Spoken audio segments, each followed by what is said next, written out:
2-3 ദിവസമായിട്ട് ഒരു കാറ് വാങ്ങിക്കാനുള്ള കാര്യമായിട്ടുള്ള ആലോചനകളിലാണ്.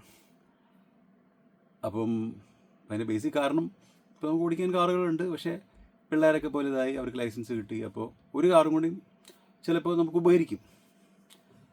അപ്പോൾ അങ്ങനെ കാറ് വാങ്ങിക്കാൻ ആലോചനകൾ, ചർച്ചകളൊക്കെ നടക്കുമല്ലോ. അങ്ങനെ ചർച്ചകളൊക്കെ തുടങ്ങി നമുക്കൊരു തെറ്റില്ലാത്തൊരു ബഡ്ജറ്റിൽ നിന്നൊക്കെ തുടങ്ങി, പിന്നെ അത് കയറി കയറി കയറി കയറി എങ്ങോട്ടൊക്കെയോ പോയി. അപ്പോൾ നമുക്ക് തന്നെ എന്താ പറയുക, കൺഫ്യൂഷൻ ആവാൻ തുടങ്ങി. ഇത് ഇത്രമാത്രം സ്പെൻഡ് ചെയ്യാൻ ആവശ്യമുണ്ടോ, നമ്മൾ ശരിയാണോ, അതൊരു ബാഡ് ഇൻവെസ്റ്റ്മെൻ്റ് അല്ലേ? അപ്പോൾ അതിനെക്കുറിച്ച് കൂടുതൽ ആലോചിച്ചപ്പോഴാണ് ആ ചോദ്യം വന്നത്. ആക്ച്വലി പൊതുവേ പറയപ്പെടുന്നു, ഇൻവെസ്റ്റ്മെൻറ്റ് ആൾക്കാരെല്ലാവരും പറയുന്നു, ഒരു കാറ് വാങ്ങിക്കുക എന്ന് പറയുന്നത് വളരെ മോശം ഒരു ഇൻവെസ്റ്റ്മെൻ്റ് ആണെന്നാണ് പൊതുവെ വിലയിരുത്തപ്പെടുന്നത്. പക്ഷേ യഥാർത്ഥത്തിലാണോ എന്നാണ് എനിക്ക് ഈ ആലോചനയുടെ ആകെത്തുകയായിട്ട് തോന്നിയത്. കാരണം ഞാൻ 2 കൂട്ടുകാരുടെ കാര്യം പറയാം. ഒരാൾ ഇതിൻ്റെ ഒരു ദൂഷ്യഫലമുണ്ടോ, ഒരാൾ സിനിമയിലാണ്. അപ്പോൾ ഒരു വലിയ വിജയമുണ്ടായി കഴിഞ്ഞപ്പോൾ അദ്ദേഹം ആദ്യം ചെയ്തത് വളരെ വലിയ ഒരു കാറ് വാങ്ങിക്കുക എന്നുള്ളതാണ്. അപ്പോൾ ഞാനൊക്കെ പറഞ്ഞു, എടാ ആദ്യം ഒരു വീട് വാങ്ങിക്കുക, അതല്ലേ ബേസിക്. അപ്പോൾ പറഞ്ഞ് വീട് വാങ്ങിക്കാമല്ലോ, അപ്പോൾ കാറാണ് ബേസിക്കലി എവിടെയും ട്രാവൽ ചെയ്യുമ്പോൾ ആവശ്യം എന്ന് പറഞ്ഞിട്ട് പുള്ളിക്ക് അന്ന് അഫോർഡ് ചെയ്യാൻ പറ്റുന്നതിനേക്കാൾ വലിയൊരു കാറ് EMI എല്ലാം കൊടുത്ത് വാങ്ങിച്ചു. പിന്നെ സിനിമയിൽ ഇപ്പോൾ ഒരു സംവിധായകൻ എന്നൊക്കെ പറഞ്ഞാൽ എപ്പോഴും ജോലി ഉണ്ടാവുക പറയുന്നത് നമ്മുടെ മിടുക്കുകൊണ്ട് മാത്രമാണല്ലോ. പല ഫാക്ടേഴ്സ് ഉണ്ട്. ഇപ്പോൾ വിജയിച്ചതുകൊണ്ട് മാത്രമാവണമെന്നില്ല. എനിക്കൊക്കെ ഒരുപാട് സിനിമ ചെയ്യാൻ പറ്റിയത് ഞാൻ പ്രൊഡ്യൂസ് ചെയ്തുകൊണ്ടാണെന്ന് എനിക്ക് തോന്നാറുണ്ട് പലപ്പോഴും. അപ്പോൾ ഇദ്ദേഹത്തിന് ഈ പറഞ്ഞ പോലെ അതിനെ തുടർന്ന് പെട്ടെന്ന് മറ്റ് സിനിമകൾ വന്ന സിനിമകൾ വേണ്ട പോലെ പോയില്ല. അപ്പോൾ ഈ കാറ് വലിയൊരു ലയബിലിറ്റിയായി മാറി.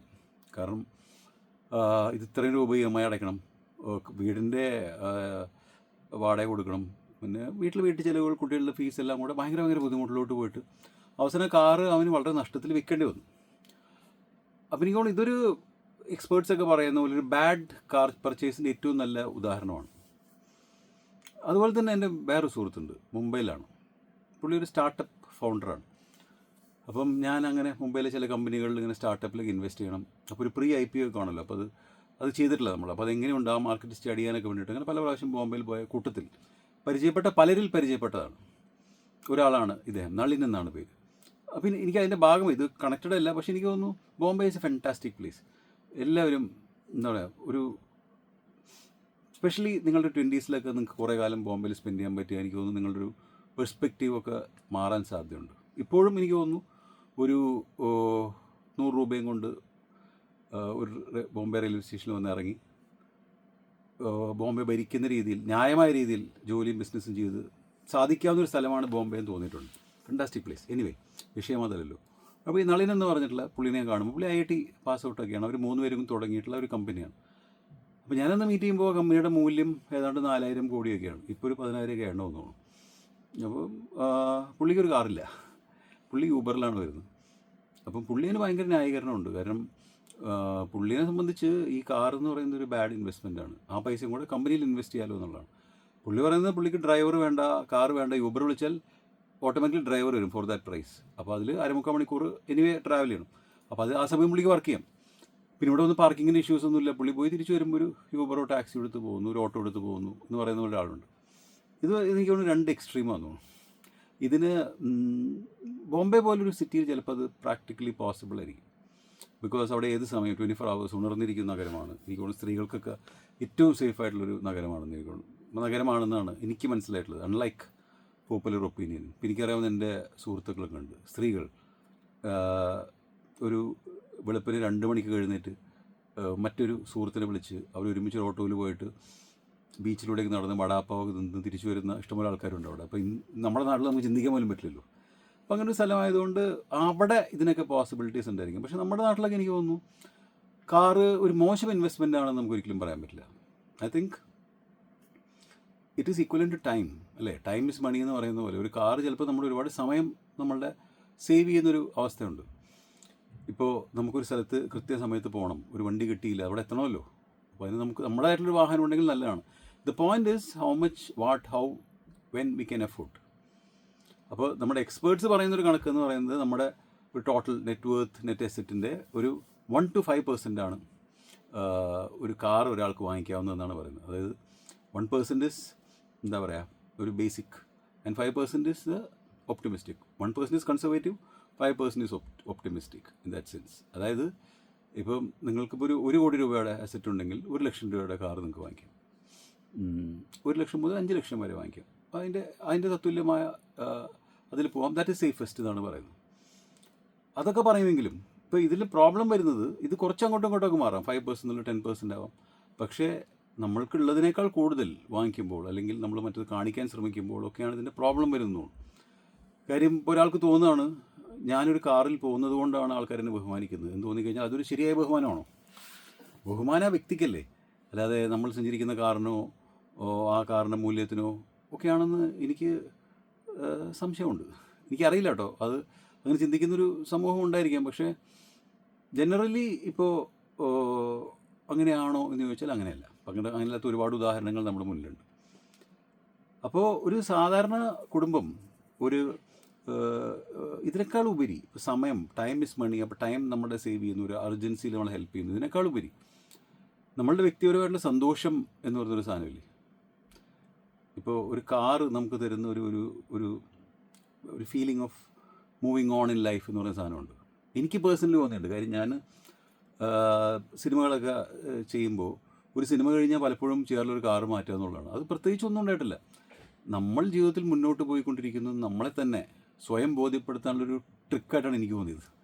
എന്നുവെച്ചാൽ സംതിങ് ഈസ് ഹാപ്പനിങ് എന്ന് പറയുന്നതല്ല. അതുകൊണ്ട് നമുക്കൊരു വാല്യൂ അഡീഷൻ കിട്ടുമെന്നുള്ളതല്ല, അങ്ങനെ പലപ്പോഴും സംഭവിക്കാം. അപ്പോൾ ബേസിക്കലി നമുക്കൊരു യാത്ര, അത് തരുന്ന സന്തോഷം, അതിന് കിട്ടുന്ന ഒരു കാര്യങ്ങൾ.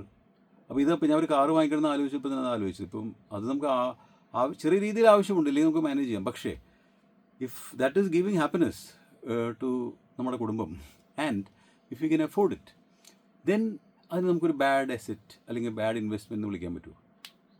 അല്ലല്ലോ. സന്തോഷത്തിനൊരു വിലയില്ലേ. നമ്മുടെ സന്തോഷത്തിന് എങ്ങനെ നമുക്ക് മൂല്യം കൽപ്പിക്കാൻ പറ്റും? ഇപ്പോൾ നമുക്ക് ആ പൈസ വേണമെങ്കിൽ എടുത്തൊരു സ്റ്റോക്ക് മാർക്കറ്റിലിടാം. അത് വളരുമായിരിക്കാം, തളരുമായിരിക്കും. ഒരു സ്ഥലം വാങ്ങിക്കാം, ഇതൊക്കെയല്ലേ ചെയ്യാൻ പറ്റുള്ളൂ. അപ്പോൾ അപ്പുറത്ത് നമുക്കൊരു സാധനം വാങ്ങിച്ചാൽ ഒരു സന്തോഷം കിട്ടും. അപ്പോൾ ഈ സന്തോഷം എന്നുള്ള equal to greater than less than all these things എന്ന് ചോദിച്ചാൽ എനിക്ക് തീർച്ചയായിട്ടും ആർക്കും ഗ്രേറ്റർ ദാൻ തന്നെയാണ് ഇതിനേക്കാൾ. പക്ഷേ അത് വാങ്ങിക്കുമ്പോൾ മേക്ക് ഷുവർ എന്താണ് നമുക്ക് അഫോർഡ് ചെയ്യാൻ പറ്റുന്ന ഒരു കാര്യമായിരിക്കണം ആ കാർ എന്നുള്ളത് മാത്രമാണ് എനിക്ക് തോന്നുന്നു നമുക്ക് ചിന്തിക്കാൻ പറ്റേണ്ട ഒരു കാര്യം. പിന്നെ 2 കൂട്ടുകാരുടെ കാര്യം കൂടെ പറയാം. ഒരാൾ എൻ്റെ കൂടെ IT യിലൊക്കെ ജോലി ചെയ്തുകൊണ്ടിരുന്ന ആളാണ്. പുള്ളിക്കാരൻ സ്വന്തം കമ്പനിയൊക്കെ നടത്തുകയാണ് ഇപ്പോൾ ചെറിയ രീതിയിൽ. ഇപ്പോൾ പുള്ളിക്കൊരു മാരുതി കാറാണ് ഉണ്ടായിരുന്നത്. അപ്പോൾ പുള്ളി ആ കാറിൻ്റെ എല്ലാ ഭാഗങ്ങളും പുള്ളി ഇപ്പോൾ മാറ്റിക്കഴിഞ്ഞു.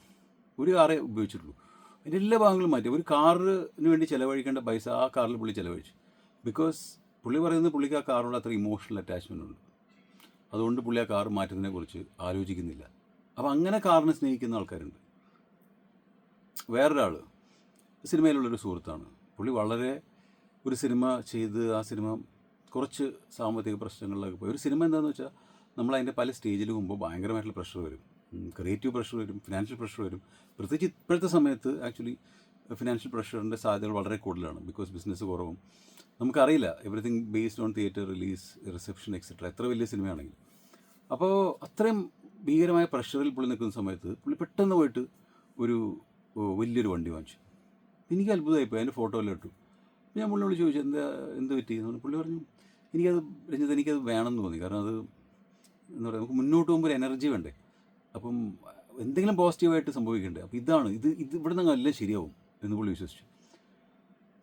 ഭാഗ്യവശാൽ പറയട്ടെ, ഭാഗ്യവശാൽ എന്നല്ല, സന്ദർഭവശാലെന്നോ അല്ലെങ്കിൽ നമ്മുടെ action as opposite and equal reaction എന്ന് പറയണ പോലെയോ, അതിനുശേഷം അയാളുടെ ജീവിതത്തിലെല്ലാം പോസിറ്റീവായിട്ട് സംഭവിച്ചു. അയാളുടെ സിനിമ ഇറങ്ങി, അത് വലിയ വിജയമായി. ഈ കാർ ടോട്ടലി ജസ്റ്റിഫൈഡ് ആയപ്പോൾ. അപ്പോൾ കാർ ഐ തിങ്ക് എന്താ പറയുക, it's not a bad asset, it's a good asset. നിങ്ങൾക്ക് സന്തോഷം തരുന്ന, നിങ്ങൾക്ക് സമയം ലാഭിക്കുന്ന, നിങ്ങളുടെ സമയത്തിന് വില കൽപ്പിക്കുന്ന, നിങ്ങളുടെ കുടുംബ ബന്ധങ്ങളെ കൂടുതൽ ഊട്ടി ഉറപ്പിക്കുന്ന. എനിക്ക് തോന്നുന്നു ഇപ്പോഴത്തെ കാലത്ത് ഒരു കാറിൽ കുടുംബത്തിലെ ആൾക്കാർ ഒരുമിച്ച് പോകുമ്പോഴായിരിക്കാം അവർ ചിലപ്പോൾ ഒരുമിച്ചിരിക്കുന്നത്. ഇപ്പോൾ ഭക്ഷണം കഴിക്കുമ്പോൾ പോലും ചിലപ്പോൾ നമ്മൾ ഒരുമിച്ചായിരിക്കില്ല കഴിക്കേണ്ടത്, അല്ലെങ്കിൽ ഇരിക്കുന്ന സന്ദർഭങ്ങൾ കുറവായിരിക്കും. പക്ഷേ ഒരു കാറിൽ നാളെ ഇപ്പോൾ ഞങ്ങളൊരു യാത്ര പോകാൻ പോവാം. അപ്പോൾ ഞങ്ങൾ വളരെ ലോങ് ഡിസ്റ്റൻസ് ഞങ്ങൾ കാറിൽ പോവാണ്. അപ്പോൾ കുറേ മൊബൈലിലൊക്കെ ആയിരിക്കും തോറും we will be talking a lot. അപ്പോൾ അതിന് ഇട നൽകുന്നൊരു സംഭവം ഒരു പബ്ലിക് ട്രാൻസ്പോർട്ടിൽ നമുക്ക് സംസാരിക്കാൻ പറ്റുമോ അത്രയധികം കാര്യങ്ങൾ. അപ്പോൾ car in that sense is beautiful. അതിന് മോശം എസറ്റേ അല്ല. It's not a liability. It's എന്താ പറയുക, വളരെ പോസിറ്റീവായിട്ടുള്ള ഒരു സംഭവമാണ്. നമുക്ക് എഫോർഡ് ചെയ്യാൻ പറ്റുന്ന, ആൾക്കാരെ കാണിക്കാനും ഷോ ഓഫിനും അല്ലാതെ നമ്മുടെ ആവശ്യങ്ങൾക്ക് വാങ്ങിക്കുന്ന ഒരു കാർ തീർച്ചയായിട്ടും ഞാൻ പറയും is A fantastic good investment.